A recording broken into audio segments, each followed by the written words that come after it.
नारी शक्ती विधेयकाबाबत राजकारण झालं। महिलांच्या सन्मानासाठी विरोधकांनी पुढे यावं। लाल किल्ल्यावरून मोदींचं आवाहन तर 2023च्या मंजूर विधेयकाची अंमलबजावणी का केली नाही, विरोधकांचा सवाल।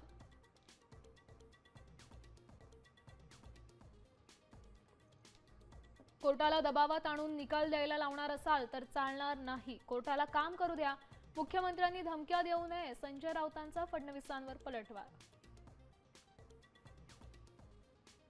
देशभरात 80व्या स्वातंत्र्य दिनाचा उत्साह। मंत्रालयात मुख्यमंत्र्यांनी फडकवला तिरंगा।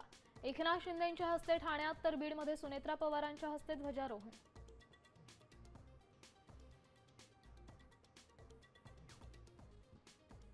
कॉक्रोच जनता पार्टीचं स्कूल ठीक करो अभियान सुरू। हिंगोलीतील झेडपी शाळेच्या दुरावस्थेवरून अभिजित दिपकेंचा संताप। आजपासून सीजेपीची टीम ग्रामीण भागातील सरकारी शाळांकडे लक्ष केंद्रित करणार।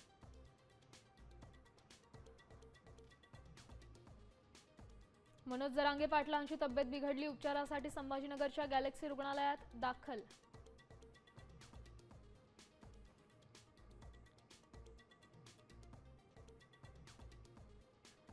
सलगच्या सुट्ट्यांमुळे राज्यभरातील पर्यटन स्थळ हाऊसफुल, मंदिरांमध्येही भाविकांची गर्दी।